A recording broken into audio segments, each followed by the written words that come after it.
Tlesta T-Tħaffir ta' Mina ta' ftit anqas minn 2 kilometri biex taqqat iċ-ċentru ta' distribuzzjoni ġdid li l-Enemalta għandha fil-Marsa ma' sistema ta' voltaġġ għoli li twassal l-elettriku mill-power stations lejn il-ħoloq ewlenin tas-sistema tad distribuzzjoni tal-elettriku tal-pajjiż. F'din il-mina l-kumpanija se tqiegħed cables ġodda biex testendi s-sistema ta' 132 kV tal-pajjiż.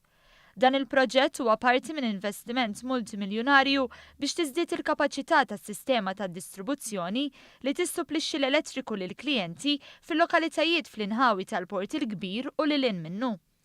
Waqt din il-ħidma tqattaw nġarru aktar minn 58,000 tunellata ta' blat sabiex titħaffer il-mina b'wissa ta' 5 metri mis-sit fejn qabel kien hemm il-Marsa Power Station sa min eżistenti taħt l-art f'Ħal Qormi.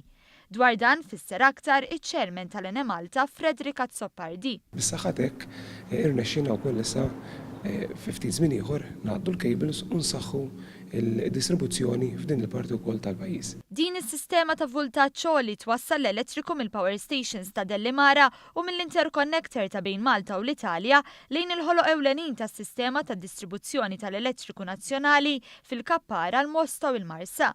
Iżda minn barra dan l-Enemalta qiegħda taħdem fuq investimenti oħra għas-snin li ġejjin biex id-distribuzzjoni tal-elettriku tasal dejjem aħjar fid-djar, negozji u binjiet oħra f'Malta u Għawdex.